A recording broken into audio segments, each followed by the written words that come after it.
नमस्कार दोस्तों, मैं उत्कर्ष आपका एक बार फिर से स्वागत करता हूं। प्यारे बच्चों, हमने प्रतिशत परसेंटेज का एक टॉपिक पूरा पढ़ लिया है। आज हमारा दूसरा टॉपिक है जिसका नाम है लाभ और हानि, प्रॉफिट एंड लॉस, और जिसके साथ में एक टुकड़ा और भी है टॉपिक का जिसे हम बट्टा कहते हैं, डिस्काउंट कहते हैं, छूट कहते हैं। तो प्यारे बच्चों, स्टार्ट करते हैं आज की क्लास। सबसे पहले लाभ एवं हानि, लाभ एवं हानि, प्रॉफिट एंड लॉस।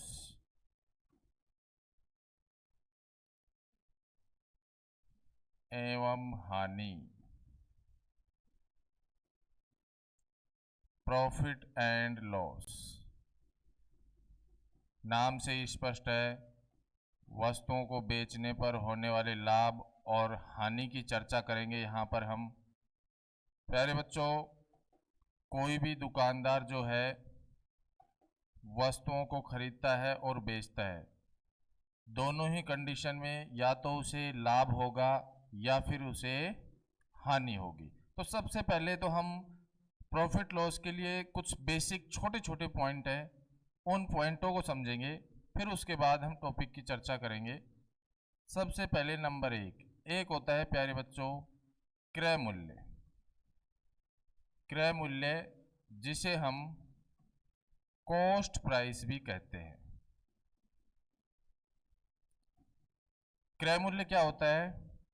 वह मूल्य जिस पर किसी वस्तु को खरीदा जाए, वस्तु को जिस मूल्य पर हम खरीदते हैं वह मूल्य क्या कहलाता है प्यारे बच्चों? क्रय मूल्य कहलाता है, कॉस्ट प्राइस कहलाता है, सीपी कहलाता है, यानी कि खरीदना। नंबर 2, विक्रय मूल्य। विक्रय मूल्य सेलिंग प्राइस, वह मूल्य जिस पर किसी वस्तु को बेचा जाए, बेचने की जो कंडीशन है वह क्या कहलाएगी? विक्रय मूल्य कहलाएगी, सेलिंग प्राइस कहलाएगी, यानी बेचा, जिस मूल्य पर वस्तु को बेचा गया सेलिंग प्राइस होता है। फिर उसके बाद एक होता है लागत मूल्य, जिसे हम प्रोडक्टिव प्राइस भी कहते हैं। लागत मूल्य का मतलब है कि कोई भी वस्तु जो है उसको बनाने में जितने रुपए का खर्चा किया जाता है वह लागत मूल्य कहलाता है, प्रोडक्टिव प्राइस कहलाता है। जैसे कि मान लो कि ये माइक है, इस माइक को बनाने में जितने रुपए का खर्चा हुआ कंपनी के द्वारा वह उसका लागत मूल्य कहलाता है। लेकिन क्वेश्चन में हमें जहां भी लागत मूल्य लिखा मिलेगा तो इसका मतलब हम उसको क्या समझेंगे प्यारे बच्चों? लागत मूल्य का मतलब कौन से मूल्य की बात कर रहा है? वो क्रय मूल्य की ही बात कर रहा है। जहां भी आपको लागत मूल्य मिले आप उसे क्या समझेंगे? उसे आप क्रय मूल्य समझेंगे, कॉस्ट प्राइस समझेंगे। ठीक है भी। उसके बाद नंबर 4, अंकित मूल्य।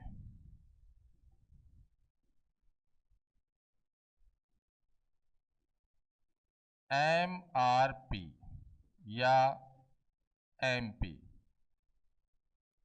मैक्सिमम रिटेल प्राइस, अधिकतम खुदरा मूल्य या फिर मार्क प्राइस, दोनों का मतलब एक ही है।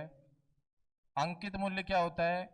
कोई भी वस्तु है, जैसे मान लो 100 रुपए की वस्तु है कोई, और उस वस्तु पर 100 रुपए का खर्चा हुआ, उस पर हमने 150 रुपए, 150 रुपए रख दिए। तो जो 150 रुपए हमने रखे हैं उस पर मूल्य के रूप में, वो हमारा क्या है? MRP है, अंकित मूल्य है, और जिस पर हमें छूट मिलेगी। ठीक है। नंबर 5, ऊपरी व्यय या अतिरिक्त खर्च।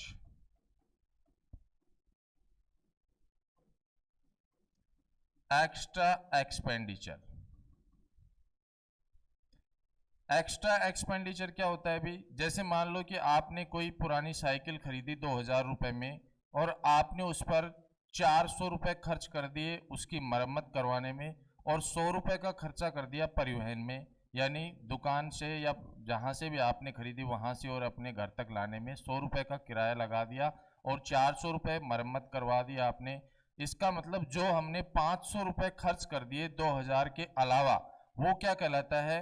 वो ऊपरी व्यय कहलाता है या अतिरिक्त खर्च कहलाता है, एक्स्ट्रा एक्सपेंडिचर कहलाता है। और इस ऊपरी व्यय को हम हमेशा ध्यान रखना किस मूल्य में जोड़ेंगे? ऊपरी व्यय को हमेशा कौन से मूल्य में जोड़ना है?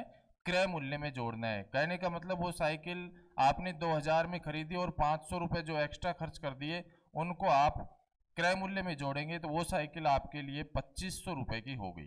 तो ये होता है हमारा ऊपरी व्यय, अतिरिक्त खर्च। इसके बाद यदि हम बात करें, देखो भी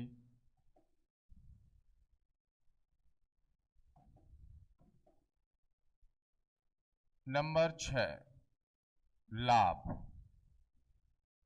जिसे हम प्रॉफिट कहते हैं।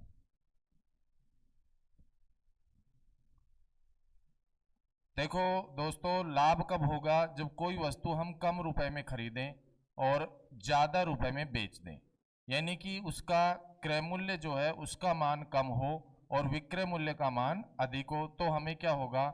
लाभ होगा। इसका मतलब ये हुआ कि जो हमारा क्रय मूल्य है सीपी जो है उसका मान कम होगा और विक्रय मूल्य जो है हमारा एमपी जो है उसका मान अधिक होगा। तो ऐसी कंडीशन क्या कहलाएगी? लाभ की कंडीशन कहलाएगी। क्रय मूल्य का जो मान है वो विक्रय मूल्य के मान से कम होना चाहिए, यानी कोई वस्तु हम कम रुपए में खरीदे और ज़्यादा में बेचेंगे तो हमें क्या होगा? लाभ होगा। उसके बाद यदि हम बात करें हानि, हानि क्या होती है? अभी देखो, हानि जो है लॉस, हानि कब होगी? जब हम कोई वस्तु ज़्यादा रुपए में खरीदें और कम रुपए में बेच दें तो हमें क्या होगी? हानि होगी भाई। कहने का मतलब, मान लो कि एक वस्तु आपने 500 रुपये में खरीदी और 400 में बेच दी, 500 में खरीदी और 400 में बेची तो हमें हो गई 100 रुपये की हानि। हमने 500 में खरीदी, ज़्यादा में खरीदी और 400 में बेची, कम में बेची, इसका मतलब हमें यहाँ पर हानि हुई है 100 रुपये की। उसके बाद एक होता है बट्टा, जिसे हम डिस्काउंट कहते हैं, छूट कहते हैं। प्यारे बच्चों, डिस्काउंट, बट्टा, छूट जो है वो हमेशा हमें कौन से मूल्य पर दी जाएगी? अंकित मूल्य पर दी जाती है। छूट हमें कौन से मूल्य पर दी जाती है? अंकित मूल्य पर हमें छूट दी जाती है। अंकित मूल्य और विक्रय मूल्य का जो अंतर होता है वो क्या कहलाता है? डिस्काउंट कहलाता है, बट्टा कहलाता है। यानी कि अंकित मूल्य माइनस विक्रय मूल्य, इन दोनों का जो डिफरेंस है वही क्या है? बट्टा है, छूट है, डिस्काउंट है। तो ये तो हमारे कुछ बेसिक पॉइंट थे जिनके बारे में आपने देखा कि क्रय मूल्य क्या होता है, विक्रय मूल्य क्या होता है, लागत मूल्य क्या होता है, अंकित मूल्य क्या है, ऊपरी व्यय क्या है, लाभ, हानि, बट्टा, ये सब आपने इनके छोटे छोटे जो परिचय थे उनके बारे में देखा। अब हम बात करते हैं कि यदि हमें क्रय मूल्य से विक्रय मूल्य चाहिए या विक्रय मूल्य से क्रय मूल्य चाहिए या लाभ परसेंट चाहिए, हानि परसेंट चाहिए, तो वो हम किस तरीके से ज्ञात करेंगे। उससे पहले आपको मैं फॉर्मेशन बताता हूं कि ये किस तरीके से काम करता है। सबसे पहले किसी वस्तु का क्रय मूल्य, सबसे पहले कोई वस्तु है उसका हमारे पास क्रय मूल्य होता है सीपी, फिर हम उस पर एमआरपी सेट करते हैं यानी कि अंकित मूल्य, और फिर हम उस पर डिस्काउंट देने के बाद, छूट देने के बाद विक्रय मूल्य देखते हैं यानी कि एसपी। कोई भी वस्तु है, मान लो कि उसका क्रय मूल्य जो है आपको 1000 रुपये दिया गया है, 1000 रुपये उस वस्तु का क्या है भी? क्रय मूल्य है। अब हमने क्या किया? अंकित मूल्य जो है वो 20% बढ़ाकर रखा, क्रय मूल्य जो था 1000 रुपये, उस पर हमने अंकित मूल्य सेट किया, वो भी 20% बढ़ाकर। तो 1000 रुपये की जो वस्तु है उस पर 20% बढ़ाएंगे, तो अब उस वस्तु का जो मूल्य है वो कितने रुपए होगा? 1200 रुपये यहाँ पर एमआरपी होगा, अंकित मूल्य होगा। फिर उसके बाद हम मान लो कि हमने यहाँ पर डिस्काउंट दिया, छूट दी यहाँ पर 10% की। 10% की हमने क्या दे दी? यहाँ पर छूट दे दी भी। तो 1200 का 10% 120 होगा, और 120 1200 में माइनस करोगे तो 1080 रुपये। ये जो 1080 रुपये है ये क्या आ गया? हमारा विक्रय मूल्य। तो हमने यहाँ पर 120 रुपये की छूट दी है। कोई भी वस्तु थी जिसका मूल्य था 1000 रुपये, और हमने 20% बढ़ाकर रखा, ग्राहक को लुभाने के लिए 1200 रुपये रखा उस पर, फिर 10% का उसको डिस्काउंट दिया गया और 1080 रुपये में उसको हमने बेच दिया। तो हमें कितना लाभ हुआ? हमें जो लाभ हुआ वो रहेगा क्रय मूल्य और विक्रय मूल्य का अंतर, यानी विक्रय मूल्य में से क्रय मूल्य माइनस करेंगे तो लाभ मिलेगा। तो यहाँ पर हमें जो लाभ हुआ वो लाभ हुआ 80 रुपये का। 80 रुपये का जो लाभ हुआ है वो हमें किस राशि पर हुआ है? अभी 1000 पर हुआ है। 80 का लाभ हमें 1000 पर हुआ है, और परसेंट में बदलने के लिए मल्टीप्लाई करते हो किससे? 100 से। तो ये 3 जीरो कैंसिल होने के बाद अंतिम जो रिजल्ट आया वो आया हमारा 8%। और ये जो 8% हमारा आया, वास्तव में ये 8% क्या है? हमारा प्रॉफिट है। अगर मान लो कि ऐसा होता कि यहाँ पर विक्रय मूल्य का जो मान है वो इस क्रय मूल्य के मान से कम होता, तो फिर हमें हानि होती, और हानि जो भी होती उसको भी इसी तरीके से हम परसेंट में बदल सकते थे। ये जो फॉर्मेशन है, इसी फॉर्मेशन पर लाभ हानि काम करता है। सबसे पहले क्रय मूल्य, फिर एमआरपी अंकित मूल्य, और फिर उसके बाद डिस्काउंट देने के बाद हमारे पास सेलिंग प्राइस होता है, विक्रय मूल्य होता है। जब भी हम लेफ्ट से, ये हमारा लेफ्ट है भाई, और ये हमारा राइट है, लेफ्ट राइट। जब भी हम लेफ्ट से राइट की तरफ जाते हैं तो जो हमारे परसेंट हैं उसमें परसेंट हटाने के बाद जो 100 लिखते हैं वो नीचे लिखा जाता है। लेफ्ट से राइट जाने पर 100 नीचे रहता है, जबकि राइट से लेफ्ट आने पर 100 कहाँ चला जाता है? ऊपर चला जाता है। क्वेश्चन जो होंगे उनमें हम इन प्रक्रियाओं का उपयोग करेंगे। अभी आप इतना समझें कि वस्तु का क्रय मूल्य है, 20% बढ़ाया, एमआरपी बन गया अंकित मूल्य, 10% का डिस्काउंट दिया, विक्रय मूल्य। क्रय मूल्य और विक्रय मूल्य की तुलना करते हैं तो हमें लाभ भी हो सकता है और हानि भी हो सकती है। ठीक है बच्चों, तो यहाँ मैंने आपको एक फॉर्मेट बताया। उसके बाद यदि हम चर्चा करें तो कुछ छोटे छोटे इसके जो फॉर्मूले हैं जिनका वास्तव में हम उपयोग नहीं करेंगे, क्योंकि हम फ्रैक्शन मेथड से गणित पढ़ रहे हैं और फ्रैक्शन मेथड से ही हमने पूरा परसेंटेज पढ़ा है, तो उसी मेथड का उपयोग करना है। फिर भी आपके लिए छोटे छोटे 2-4 जो फॉर्मूले हैं मैं यहाँ पर लिख रहा हूँ भी। सबसे पहले नंबर 1, यदि हमें क्रय मूल्य दिया गया हो और विक्रय मूल्य चाहिए, तो विक्रय मूल्य के बराबर होता है, विक्रय मूल्य बराबर होता है भी क्रय मूल्य इनटू जो भी लाभ या हानि हुई तो 100 में प्लस और माइनस करेंगे, प्रॉफिट या लॉस, और नीचे लिखेंगे 100। ये है हमारी फॉर्मेशन जब हम विक्रय मूल्य ज्ञात करते हैं और क्रय मूल्य हमें दिया गया है। कंडीशन लाभ की हो तो 100 में प्लस करना है, कंडीशन हानि की हो तो 100 में से माइनस करना है। उसके बाद बात करें हम, यदि हमें क्रय मूल्य चाहिए और विक्रय मूल्य दिया गया है, क्रय मूल्य चाहिए और विक्रय मूल्य दिया गया है, तो हम क्या करेंगे? 100 ऊपर लिखेंगे और नीचे 100 प्लस या माइनस प्रॉफिट या लॉस। या तो हमें प्रॉफिट दिया होगा या फिर हमें क्या दिया होगा? लॉस दिया होगा, हानि दी गई होगी। उस कंडीशन में हम, यदि विक्रय मूल्य दे रखा है, क्रय मूल्य चाहिए, तो ऐसे फॉर्मेशन का उपयोग करते हैं। उसके बाद यदि हमें लाभ परसेंट चाहिए, यदि हमें लाभ परसेंट चाहिए, तो जो टोटल लाभ है, जितने का भी लाभ हुआ, टोटल प्रॉफिट जो है, कुल लाभ जो है, उसको ऊपर लिखते हैं, नीचे हम लिखते हैं क्रय मूल्य CP और इनटू कर देते हैं 100 से। ये है फॉर्मेशन हमारा लाभ का परसेंट ज्ञात करने के लिए। और लाभ क्या होता है अभी? लाभ बराबर होता है विक्रय मूल्य, लाभ बराबर होता है विक्रय मूल्य माइनस क्रय मूल्य। ये होता है लाभ भी। लाभ बराबर क्या होता है? विक्रय मूल्य माइनस क्रय मूल्य। और लाभ परसेंट कैसे ज्ञात करेंगे? कुल लाभ ऊपर लिखेंगे, नीचे क्रय मूल्य, और इनटू कितने से कर देंगे? 100 से कर देंगे, 100 से गुणा कर देंगे हम।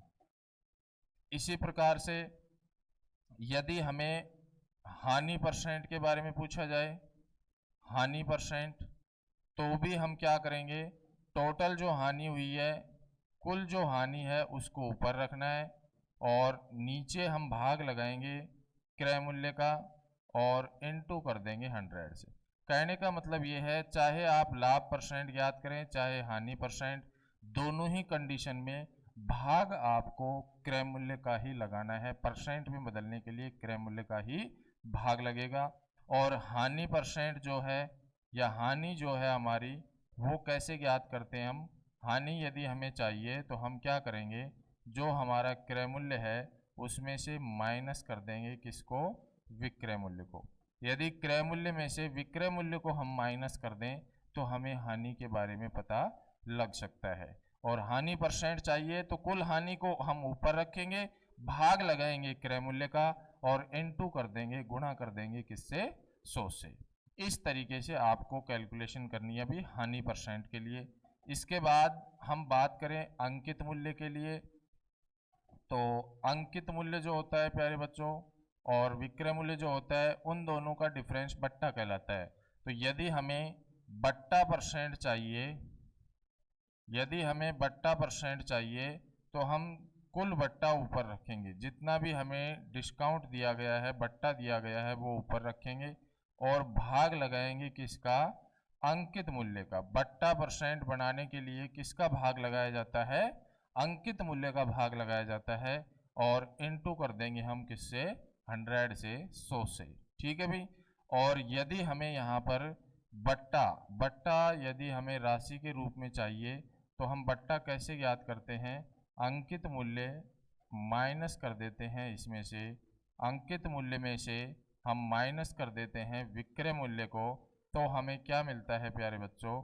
हमें मिलता है डिस्काउंट, बट्टा, छूट मिलती है। तो ये कुछ बेसिक पॉइंट थे हमारे, जिन पर हमने यहाँ पर चर्चा की है, जिनसे आप क्वेश्चन का सॉल्यूशन कर सकते हैं। इसके बाद यदि हम चर्चा करें तो हमारे लिए इम्पोर्टेंट जो पॉइंट है वो है हमारा फ्रैक्शन मेथड। फ्रैक्शन मेथड में मैंने आपको बताया था कुछ परसेंटेज, जो आपको टॉपिक पढ़ा है उसमें मैंने आपको बताया कि परसेंट से भिन्न में कैसे बदलना है, भिन्न से परसेंट में कैसे बदलना है। और कुछ मैंने एक टेबल आपको दी थी, उस टेबल को याद करने के लिए कहा था। पूरा परसेंटेज आपने पढ़ लिया तो निश्चित रूप से वो टेबल भी आपको अब तक याद हो गई होगी। उसी टेबल पर हम एक बार चर्चा करते हैं यहाँ पर कि उस टेबल में हमें क्या क्या दिया गया था। देखो भी, आपको बताया था कि 100% जो होता है वो क्या होता है प्यारे बच्चों? 1/1। 50% क्या होता है प्यारे बच्चों? 1/2। 33 सही 1/3% क्या होता है अभी? 1/3। 25% क्या होता है अभी? 1/4। 20% क्या होता है? 1/5। 16 सी 2/3%, 1/6। 14 सी 2/7%, 1/7। 12 सी 1/2%, 1/8। 11 सी 1/9%, 1/9। 10%, 1/10। ये कुछ ऐसे पॉइंट लिख रहा हूँ जो आपके लिए इम्पोर्टेंट है भी। 9 से 1/11%, 1/11। 8 से 1/3%, 1/12। 6 से 2/3%, 1/15। 6 से ही 1/4%, 1/16। उसके बाद 40%, 2/5। इसी क्रम को हम और आगे बढ़ाते हैं। पूरी टेबल यहाँ बीच में जो गैप है ये सब मैंने बता दिया था आपको। इसी में आप और भी आगे जोड़ सकते हैं। भी 60% क्या होता है प्यारे बच्चों? 3/5। 75% क्या होता है? 3/4। 37.5% क्या होता है? 3/8। 62% क्या होता है? 5/8। 57 से 1/7% क्या होता है? 4/7। 71 सही 3/7% क्या होता है? 5/7। 83 से 1/3% क्या होता है? भी 5/6। 15% क्या होता है? भी 3/20। 30% क्या होता है? 3/10। 50% आपने देख लिया, 50% होता है हमारा 1/2। इसके अलावा भी बहुत सारे परसेंट है। जैसे मान लो आपको दिया होता 4 से 1/6% क्या होता है? 1/24। 4% क्या होता है? भी 1/25। तो ये पूरी टेबल मैंने आपको परसेंटेज की पहली क्लास में बहुत ही अच्छे तरीके से बताई थी। यहाँ मैं केवल आपके लिए एक ब्रीफ रिवीजन कर रहा हूँ कि आपकी समझ में आए कि जो हमने परसेंट से भिन्न बनाई थी वो क्या क्या थी हमारी। मैंने यहाँ केवल आपकी नॉलेज को रिवाइज किया है। बाकी आप ये सब बातें पहले से बहुत अच्छे तरीके से रिवाइज करके और कंठस्थ करके अपने दिमाग में सेट कर चुके होंगे। अब हम चर्चा करते हैं इसके छोटे छोटे पॉइंटों पर। जैसे कि मान लो हमें दिया होता 16 से 2/3%। हमें दिया गया है 16 से 2/3%। इसकी फ्रैक्शन होती है 1/6। आपको ध्यान रखना है ये 6 जो है ये क्या है? भी ओरिजिनल वैल्यू है। ये क्या है? ओरिजिनल वैल्यू, जिसे हम मूल मान भी कह सकते हैं। और एक क्या है? भी एक हमारा परिणाम है जिसे हम रिजल्ट भी कह सकते हैं। बात एक ही है। यदि हम इस 6 का 16 से 2/3% ज्ञात करें तो हमें क्या मिलेगा? 1 मिलता है। लाभ होता तो हम प्लस कर देते यहाँ पर, और यदि हानि होती तो हम यहाँ पर क्या कर देंगे? माइनस। जैसे मान लो आपको दिया है 12.5%। 12.5% की फ्रैक्शन होती है 1/8। कहने का मतलब ये है कि कोई संख्या 8 है और उस पर यदि 12.5% देखें तो वो हमें कितना मिलेगा? 1 मिलेगा। लाभ की कंडीशन है तो प्लस कर देंगे, और हानि की कंडीशन है तो हम क्या कर देंगे? यहाँ पर माइनस कर देंगे। इस तरीके से आपको यहाँ जो फ्रैक्शन है उनका उपयोग करना है क्वेश्चन की कैलकुलेशन में। तो ये तो था हमारा आज का बेसिक।